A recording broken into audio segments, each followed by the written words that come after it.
Hello and welcome. I'm your host Elizibar. We're going to talk about Marjorie Finnegan, Temporal Criminal here. This is issue 3 of 8.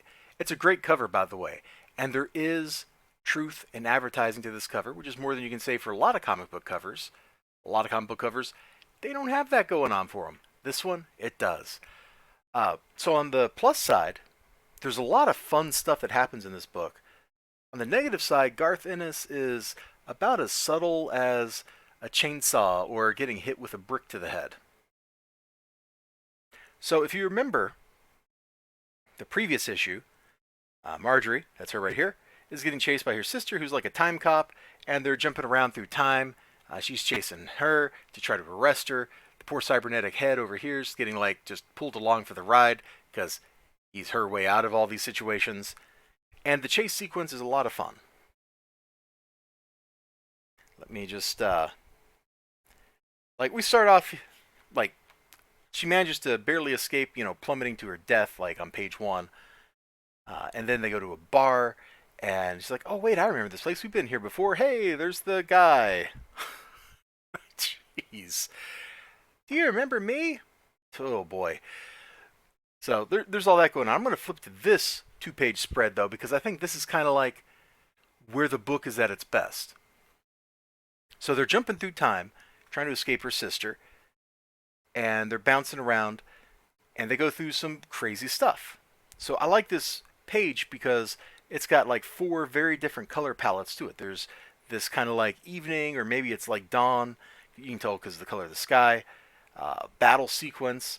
I'm not quite sure what this is. This might be like the Normans invading England or something here. Hard to tell. I don't recognize like the banner in the background there. It doesn't really matter. But crazy stuff. You can tell this is Garth Ennis because the foreground text bubble has swearing in it. Then they jump down here to like prehistoric times. This is where the cover comes from. You got a T-Rex. You have antagonistic sisters. Let's check the cover out again. T-Rex and antagonistic sisters. See? Truth in advertising. Sure, they're not being eaten by the T-Rex, but this one's close enough. I think we can let this one go. And little cybernetic head is going along for the ride.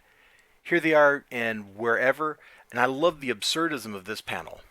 You got these seagulls or geese or whatever they're supposed to be with boxing glove heads.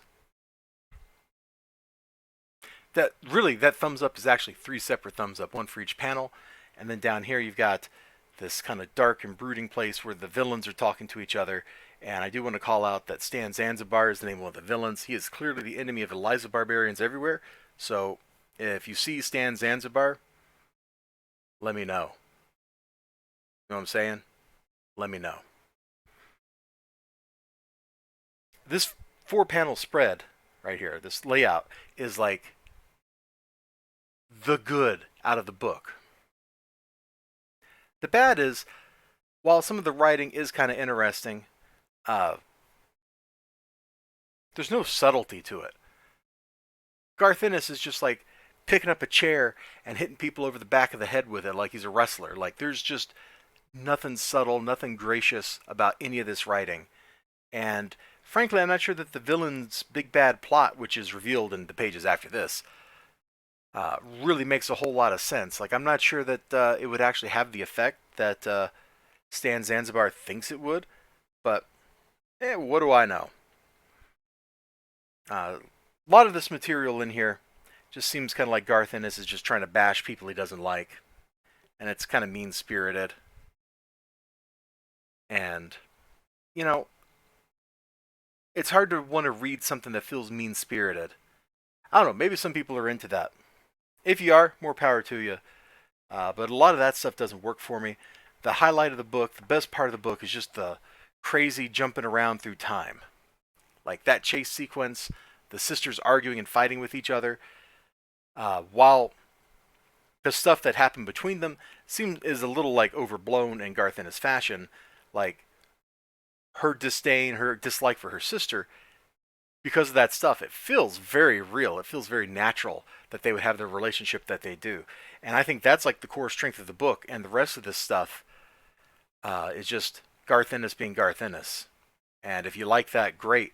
But I got to tell you, this doesn't feel like the Garth Ennis that wrote that run in... Actually, I guess he's had a couple of runs in Hellblazer, hasn't he? Or was it just like one long one? Like that stuff was pretty good. And then I know a lot of people like Preacher, you know, Hitman.